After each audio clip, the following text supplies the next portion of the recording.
मित्रों, Bharat bashing brigade की Modi bashing सनक भारत बैशिंग साजिश के हद तक पहुंच चुकी है। और ये जो भारत बैशिंग ब्रिगेड है, जो मोदी बैशिंग ब्रिगेड के रूप में कभी जाना जाता है, वो आज भारत बैशिंग ब्रिगेड के रूप में हिंदुस्तान में भारत को बदनाम करने, भारत की अनेकता में एकता की छवि को धूमिल करने, भारत की संवैधानिक प्रतिबद्धता को चोट पहुंचाने और भारत के जो सांस्कृतिक राष्ट्रवाद है, जो भारत का सांस्कृतिक राष्ट्रवाद है, वही हमारी संवैधानिक प्रतिबद्धता है, कॉन्स्टिट्यूशनल कमिटमेंट है। और जो लोग भारत के सांस्कृतिक राष्ट्रवाद की संस्कृति और संस्कार से अनभिज्ञ हैं, वो आज मोदी बैशिंग की सनक में भारत बैशिंग की साजिश की पराकाष्ठा तक पहुंचे हैं। कल जब देश अपनी आजादी के जश्न मना रहा था, कश्मीर के लाल चौक पर पूरे जुनून और जज्बे के साथ लोग राष्ट्रीय ध्वज को फहरा रहे थे, उस समय हमारे देश के एक संवैधानिक पद पर बैठे हुए व्यक्ति द्वारा हमारे देश की छवि को लगातार खराब करने के षड्यंत्र और साजिशों में लिप्त संस्था के मंच से पूरी दुनिया में भारत को बदनाम करने की साजिश का सूत्रपात किया जा रहा था। वहां पर जो है वो भारत में असहिष्णुता की बात कही जा रही है, भारत के राष्ट्रवाद पर सवाल खड़े किए गए। और ये वो संस्था है जिस संस्था के मंच से ये बात हो रही थी, जिसका कि लिंक आईएसआई के साथ है, जिसका कि लिंक तमाम ऐसी संगठनों के साथ है जो संगठन की पूरी दुनिया के शांति को, पूरे दुनिया के सौहार्द को छिन्न भिन्न करने की षड्यंत्र साजिशों में लगे हैं। ये जो संस्था है, ये संस्था संगठन का नाम उसने दिया हुआ है, उसमें इंडियन अमेरिकन मुस्लिम काउंसिल नाम दिया हुआ है, जिसका लिंक की सिमी से भी है। और अभी त्रिपुरा में जो आपने देखा था कि एक दंगों का माहौल दिखाने की कोशिश की गई थी, उस पूरे के पूरे षड्यंत्र और साजिश में भी इस संस्था का लिप्त होना पाया गया है।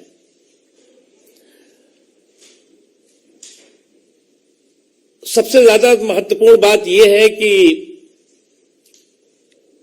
एक उसमें और लोग जो शामिल थे, उनके बारे में तो सभी को मालूम है कि ये कोई ऐसा मौका नहीं चूकते जिसमें कि भारत को बदनाम करने का स्कोर ना करें।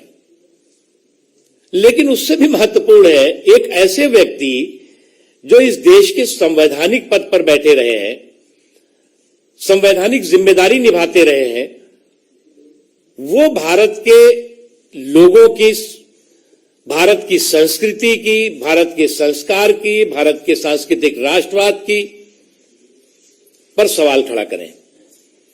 और जो संस्था की इस कार्यक्रम को आयोजित कर रही थी, वो पाकिस्तान से प्रायोजित है, ये बात भी सब जानते हैं, बार बार देखा गया है इस बात को। जिस पाकिस्तान में की आजादी के बाद 24% से ज्यादा अल्पसंख्यक रहा करते थे, आज 2% नहीं है। और जो है भी, उनका या तो जबरदस्ती धर्मांतरण किया जा रहा है या कत्लेआम किया जा रहा है। वो पाकिस्तान जो पाकिस्तान की आतंकवाद की फैक्ट्री बना हुआ है, उस पाकिस्तान के प्रायोजित संगठन की संस्था के कार्यक्रम में हमारे एक संवैधानिक पद पर बैठे हुए व्यक्ति का जा करके और भारत को बदनाम करने और भारत को के बारे में दुष्प्रचार करने का जो षड्यंत्र है निश्चित तौर से स्ट्रांगली कंडेमेबल है। इसको बुरी तरह से मजबूती के साथ इसका जो है वो निंदा करते हैं हम, और निंदा ही नहीं बल्कि हम उनको आगाह करते हैं कि उनका रिपीटेड इस तरह का व्यवहार दिखाई पड़ रहा है। क्या उनसे मैं एक सवाल पूछना चाहता हूं कि जिस संगठन, जिस देश के प्रायोजित संगठन के कार्यक्रम में वो थे, क्या उस देश में कोई हिंदू समाज का राष्ट्रपति हो सकता है क्या? उपराष्ट्रपति हो सकता है क्या? आप इसी सांस्कृतिक राष्ट्रवाद का संस्कार है, संस्कृति है, जो हमारा देश पंथ निरपेक्ष देश है, और हमारा जो सांस्कृतिक राष्ट्रवाद है वो पंथ निरपेक्षता की गारंटी है। सहिष्णुता हमारा संस्कार है, हमारी संस्कृति है। इसके लिए किसी से भी हमें ज्ञान की जरूरत नहीं है, और हम इस बात की निंदा तो करते ही हैं, साथ ही साथ हम जो हमारे इस संवैधानिक पद पर मौजूद बैठे हुए सज्जन थे उनको भी हम कहना चाहेंगे कि बेहतर होता कि वो हमारे देश के अल्पसंख्यकों के हालात पर ज्ञान देने के बजाय जिस संस्था और जिस देश की प्रायोजित संस्था के मंच से ये काम कर रहे थे, वहां पर वहां के अल्पसंख्यकों, वहां के हिंदुओं, वहां के सिखों, वहां के क्रिश्चियंस के साथ किस तरह का जुल्म हो रहा है उस पर भी दुनिया को ज्ञान देते। जो संस्था है उसकी बहुत रिकॉर्ड है, उस रिकॉर्ड के बारे में आप सब लोगों को जानकारी होगी। ये संस्था जो है वो आज से भारत के खिलाफ दुष्प्रचार और अभियान में नहीं लगी हुई है। आप एक लंबी इस संस्था का जो है वो हिस्ट्री है, बल्कि ये एक भारत के खिलाफ दुष्प्रचार की हिस्ट्री शीटर संस्था है, और उस हिस्ट्री शीटर संस्था के मंच से भारत बैशिंग ब्रिगेड का जो मोदी बैशिंग की सनक है वो भारत बैशिंग की साजिश बनी है। और इसीलिए आज देश के लोगों ने ऐसे लोगों को आइसोलेट करना शुरू कर दिया है। ऐसे लोगों को न गंभीरता से लेते हैं, न गंभीरता से उनकी बात को कोई सुनता है। अब मुझे तो यही ताज्जुब हो रहा है, ये कहते हैं कि इस देश में टॉलरेंस नहीं है, सहिष्णुता नहीं है। आप एक राष्ट्रद्रोही, एक राष्ट्र विरोधी संस्था के मंच से खड़े होकर के भारत को बदनाम करते हैं और उसके बाद कहते हैं जी इस देश में सहिष्णुता नहीं है। अपने आप विरोधाभासी बातें हैं। यही सज्जन जो है पीएफआई के मंच पे चले जाते हैं, भारत के खिलाफ दुष्प्रचार करते हैं। कई और ऐसी एक लिस्ट है लंबी। आप देखिए, एक बात आपको देखना होगा, हमारे देश के सेना ने जब सर्जिकल स्ट्राइक की तो सबूत किसने मांगा था? पाकिस्तान ने। सवाल किसने पूछा था? कांग्रेस पार्टी ने। ये जो सबूत और सवाल की जुगलबंदी है पाकिस्तान और कांग्रेस पार्टी की, ये किसी से छिपी नहीं है।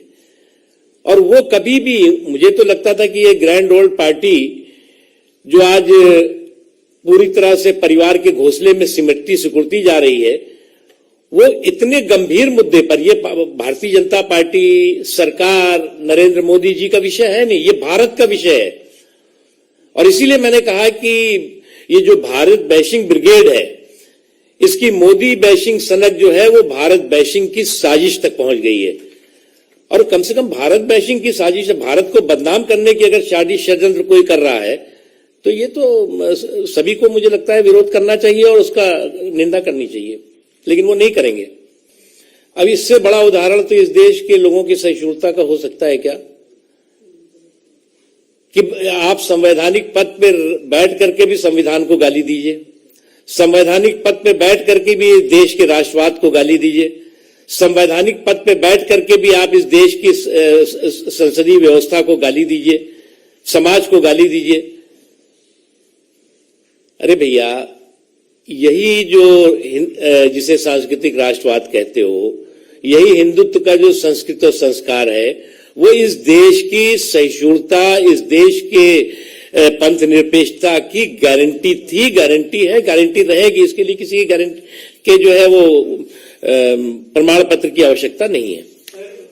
देखो, मुझे लगता है कि चुनाव से है या किस चीज से है ये तो वो लोग अच्छी तरह जानेंगे, लेकिन चुनाव के रिजल्ट के बाद हर बार ऐसे लोगों के सूपड़े साफ हुए हैं। और ये देश की जनता जो है वो ऐसे लोग, जो लोग की इस देश में बिखराव और टकराव के जरिए सियासत करते रहे हैं, और कहीं ना कहीं जो है वो अल्पसंख्यक वोटों को जो है वो हाईजैक करने के लिए भी इस तरह के षड्यंत्र साजिशें होती हैं। इसलिए हमारे विकास का मसौदा वोट का सौदा नहीं है। हम राष्ट्रवाद के रास्ते पे है। सांस्कृतिक राष्ट्रवाद हमारी प्रतिबद्धता है, हमारी संस्कृति है, हमारा संस्कार है। इसके लिए किसी से हमें जो है वो कोई आपत्ति प्रमाण पत्र की जरूरत नहीं है। Thank you very much.